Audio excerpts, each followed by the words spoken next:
In this video today, I'm going to talk to you about success principles that will build a bulletproof financial fortress around you and your family. So let's jump right into it. So there's some key spiritual principles that we need to understand in order to create financial security for our families and for those who are going to come after us. I'm not going to talk about like generational wealth in this video because most of us aren't at the point where we can even consider generational wealth, and financial security is a great first step. So let's talk about that. First and foremost, if we change the circumstance of a person, it will not matter if their mindset, their identity, and their awareness is not in alignment with that circumstance. What does that mean? Have you ever heard of a lottery winner that won the 50 million, hundreds of millions of dollars, and then ended up broke? Why was that? Right? That doesn't really make any sense. Somebody came up and gave you $100 million today. Do you believe that you would be able to maintain that money for generations? Most of us would say yes. Here's what's interesting, right? Is that, well, then why? Why did these people, because it's not just one or two, like there have been 20, 30, 40, 50 people who have won the lottery in an excess of $100 million and have lost it all. You just want to say, oh, well, they were just bad with money. They weren't financially stable. It doesn't really matter. And the likelihood that we receive a windfall lottery is fairly low. And so for most of us, we can't depend on a change in circumstance to change our life. We have to work the other way around. And number two, really, it's more foundational and it will last longer, right? As opposed to, hey, here's 50 million, good luck. We're going to build the mindset, the identity, and the awareness that's required in order to not just maintain, that financial security or that wealth, but to actually build it. So let's jump into that. So first and foremost, not a single person on this planet has created anything. I know it sounds crazy, but let me ask you, do you know anybody, or has there been anyone who has walked the earth that has created the constituent parts of a thing? What I mean by that, the atoms of a thing, the subatomic particles of a thing, a molecule of a thing, or has every single thing that has ever been created been built? Has it been built from constituent parts that already exist? Another way of saying that is the raw materials. You see, when we take a step back and allow the creator to be the creator, and we understand our role as builders and carpenters, it opens up a new paradigm for how we're actually supposed to be operating and existing in this world. Jesus came. What profession did Jesus have? He was a carpenter, right? That's interesting. We're supposed to be like Jesus. And that doesn't mean building houses or tables or desks or whatever sort of carpentry in that sense, but carpentry in the sense that we're building something. So we're actually, if you read in Genesis chapter 1, when God created us in his image, right? God created us first. The only being, the only person ever to create anything is God. And then he formed us, right? He formed us from the dust of the ground. So he created us first. He spoke us into existence. And then he formed us from the ground. What's really cool about that is that mechanism, that transformation, is taking spiritual material and transforming it into physical existence. So the transformation of the spiritual into the physical. Here's what's cool. We have the ability to do that. We have the ability to transform the spiritual into the physical. Why is that important? All wealth is spiritual wealth. All opportunity is a result of spiritual circumstance. There's never been an idea, an inspiration, an advancement that has ever been created by a man.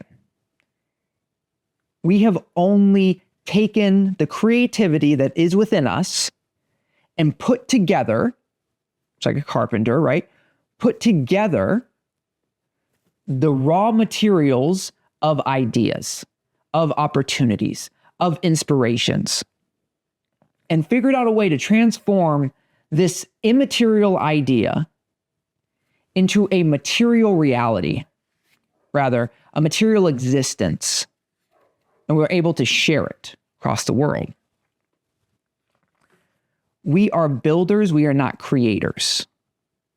I know it's like really difficult to wrap your mind around. It's because of the way that we use the word create, right? We use the word create the same way we would use the word build. We're taking pieces of things and putting them together to result in a new or usable or functional thing, right? The process of building, of putting something together to make it functional, as opposed to creation, which is creating something out of nothing and all of its constituent parts. Like every single piece of everything we had to create, design, and build in order to produce the thing. Well, lucky for us, we don't have to carry that burden. We just have to carry our part, right? My yoke is easy and my burden is light. The creator already created it. We just have to build it. And so when we get in alignment with our existence that we were designed to build, we can let go of the burden of creation. And now it might not sink in this video. You might have to chew on that. I recommend rereading Genesis chapter 1, because it's going to show you, if you really look, God said, let there be light. There was no light previous. He just brought it into existence. He created it. Ain't not a single one of us able to say, let there be money. And money is poof. Let there be food and poof. That's not how it works. We cannot create. We can build. We can grow. Right? That's why the man was planted in the Garden of Eden, formed from the dust of the ground. When we start to think of it like, okay, I don't have to create financial security. I just have to find a way to build it from what's already there. Our minds can start working how they're designed to work. Because it is a big, big, big task to try to figure out, how do I create financial security for my family? Because there's so many different ways of doing it. Instead, when we dial in, we cut off all the fat and all the noise, and we get lined up with exactly how we are designed to be thinking, we can begin to build financial security, right? Be fruitful, multiply, and replenish the earth. Subdue it and have dominion over every living thing that walks the earth, right? So be fruitful. What happens with the fruit? You plant it, becomes a little sprout, becomes a bigger sprout, it flowers, pollination happens, you have the fruit falls down, somebody eats the fruit or an animal eats the fruit, spreads the seeds, and now there's more trees, and then it's rinse, lather, and repeat, right? So when we begin to build financial security and look for ways to build financial security from what we already know, and then go and search for books that will fill in the gaps. So like this is, the No BS Guide to Marketing to the Affluent. All of the money that you could ever possibly desire is behind the wall of marketing. I believe that our ability or inability to market will determine our income. The reason I say that is, as a salesperson, you will only ever make 20% of a deal. You learn how to market, you can make that additional 80% minus costs, whatever. And then your commission is no longer 20%, it's 100% minus cost, right? Your gap of what you desire to make in this world is hidden behind the wall of marketing. That was a rabbit hole. I won't continue down that. I'll make another video about that. So number 2. So first and foremost, we have our identity. That is which is a builder, right? Second, we have to have the right mindset, right? Because this is our vehicle. You know, I don't know if you've ever watched other business videos or ever heard, you know, how fast you go or how far you go is going to be determined by the vehicle in which you take. Our first and foremost vehicle is going to be our mind, right? If we don't get this right, it doesn't matter what vehicle we're in, it's not going to last. And so there's 2 mindsets. There's 3, but 2 we'll just talk about. There's an individualistic mindset and there's a generational mindset. The individualistic mindset is a fleshly mindset that is often reconstructing our past in the present. And there's a generational mindset, which is building our future in the present. Let's jump into that a little bit. So we want a generational mindset, obviously. If any of us desire to have children or want to advance humanity or accomplish the will of God, it is going to require fruitfulness and having generations to follow.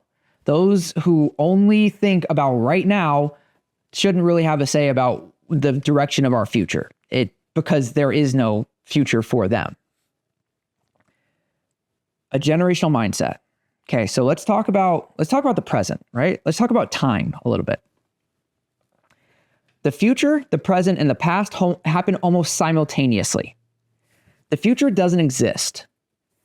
The present is an active construct of the future that immediately is produced in the past, right? The second that it becomes the present, it becomes the past. Interesting how that happens, right?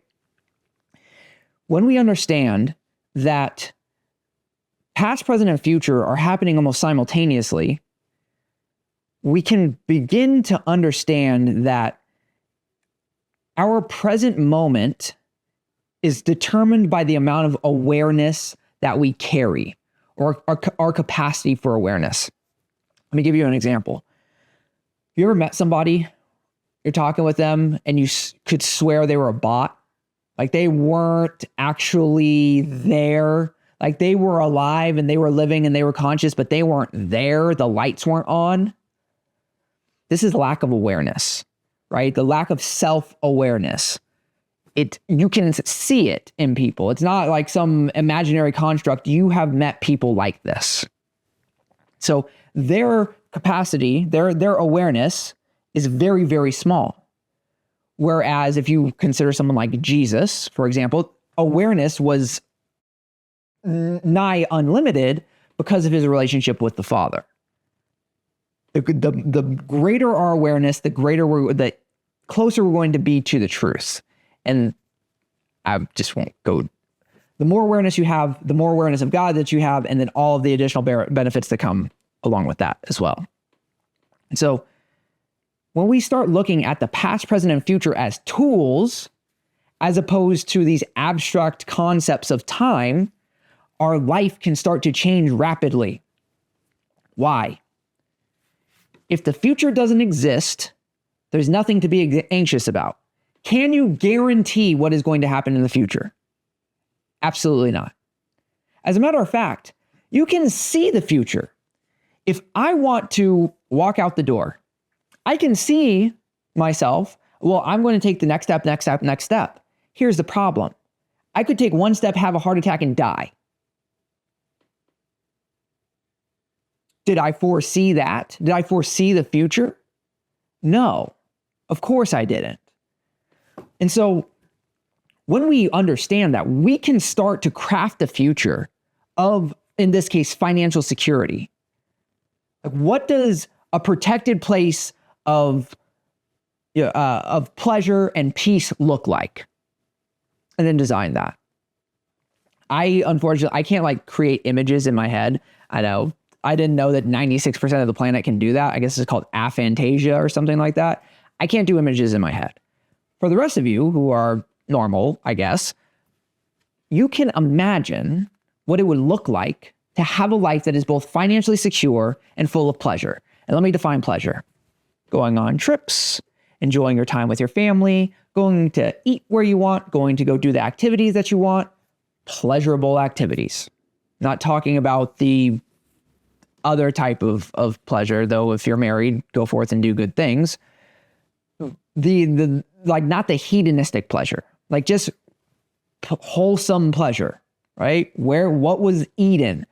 Eden literally means pleasure. So the Garden of Eden was the garden of pleasure. The Garden of Eden also happened to have a fence around it. That means it was a protected place of pleasure. Man's natural habitat is a protected place of pleasure and peace. When we understand, wait a second, the future is not real. Or rather, the future isn't predetermined. It's not, I 100% know, therefore I'm going to do blah, blah. The future isn't real until it becomes the present. Unless you're God. And then it all exists at the same time and he exists outside the concept of time. I don't have time to go into all of that. For us, mere mortals, the future isn't real. The future only becomes real. The future only exists once it becomes the present. And as soon as it becomes the present, it will become the past, from which is our store of treasures or junk. I'm sure we have plenty of junk. I'm sure we have plenty of treasure. We just have to frame it. You see, we have to build from our past and reframe parts of our past that serve us in the present, that allow us to expand our awareness and become better constructors of a financially secure future. And incidentally, we also get to enjoy our time here on earth. When we understand that our past, present, and future are tools, and that we are builders, that we are carpenters, it allows us to put all three into alignment. That we're a builder of generational, right? Financial security and pleasure for our generations. So I know I did 3 and brought up 4. Carpenter with a generational mindset who actively uses the present to construct a generational future of financial security and pleasure for their family and the family to come from them. Our responsibility is only to provide for our children and our grandchildren. You want to be a good man? The Bible says, a good man leaves up an inheritance for his children's children. Well, congratulations. Your responsibility really ends at your grandchildren. If you want to go and do more, go and do more. No one's going to tell you no. But your bare minimum is to provide a protective place of pleasure for your children and their children in order to accomplish the will of God, right? To subdue the earth and to rule over it. Because how much better would it be if good people ruled the earth? If people who followed the Bible, I'm not getting into churchianity, I'm not getting into religion, I'm not getting into any of that. Talking about the Bible itself. If you read the Bible and have actually read it cover to cover, and the idea, the Bible was written by man. Actually, it was written by 40 men across the span of thousands of years, and it lines up. So yeah, if you want to kind of construct how to understand that, good luck. Anyway, for those of us who have actually considered existence and reality and the fact that this is all built on a spiritual basis, we understand that there's likely a creator who designed all of this. So we take this identity, which Jesus came as a carpenter, right? He lived as a carpenter.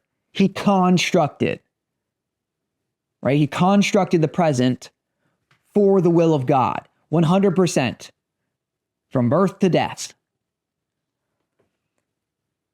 He did it generationally, which is as far as we can comprehend. We have just a bit of trouble comprehending eternity.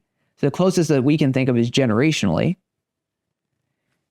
For the joy set before him. He went to the cross for the joy set before him. right? Thinking of the future and constructing it in the present. When we line up our identity as a builder, we line up our awareness that the present, the past, and the future are tools from which we will use, of which that we will use to construct a protected place of pleasure, we can start taking steps in the right direction, and life doesn't feel so, what the heck am I supposed to be doing? Am I supposed to be learning stocks? Am I supposed to be learning bonds? Am I supposed to be learning crypto? Am I supposed to trade futures? Am I supposed to do real estate? Am I supposed to do Airbnb? Am I supposed to do tax liens? Am I supposed to wholesale? Am I supposed to start a business? There's so many different options, right? The technique of creating financial security is irrelevant. There's plenty of ways to do it. There's been plenty of successful people who have done it, and they have the strategy on how to do it. But first and foremost, we have to have the foundation, the principles, the essence that's required in order to find success in any of those arenas. If you've ever heard people talk about like, oh, well, I tried that and it didn't work for me. Think about who they are, how they live, how they exist. Do they line up with these things? Do they understand that they're builders of this generational future? Are they using their present to actively construct that future? Or are they just constantly reconstructing the past with complaints? And, oh, I never got a fair shot. Oh, everything was stacked against me.